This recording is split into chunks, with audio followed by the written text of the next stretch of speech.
Many 19th-century ultrarunners won an incredible amount of money. Not all of them used that money for worthy purposes.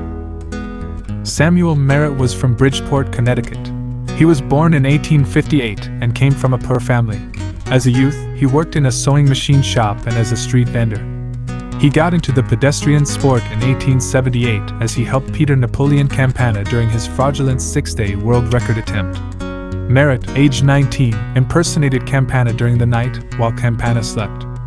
A few months later, Merritt won his first 6-day race with 400 miles against 5 others and became the Connecticut state champion.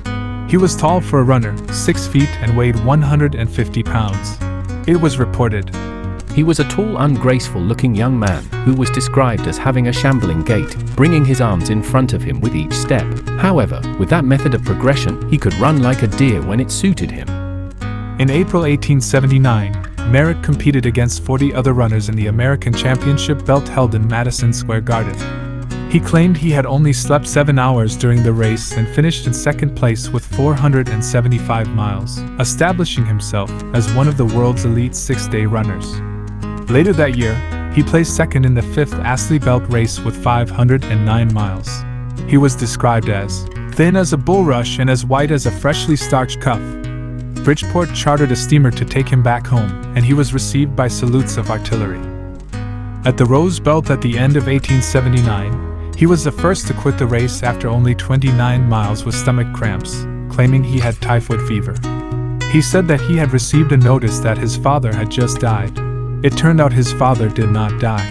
In reality, Merritt had been offered $750 to simply start the race, and he quit to save himself for other races in the future.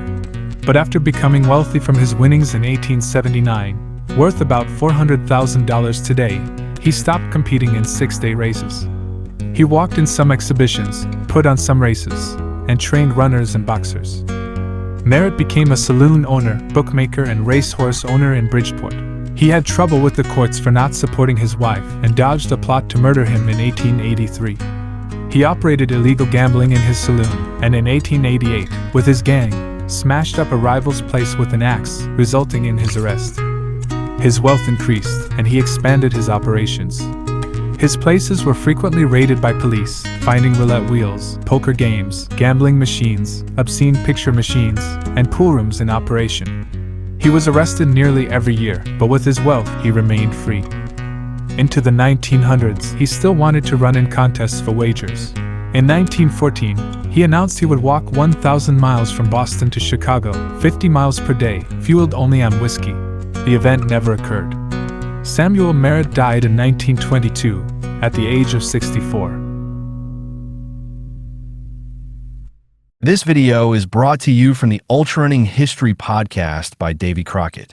Listen to the podcast with more than 170 episodes and subscribe to this YouTube channel.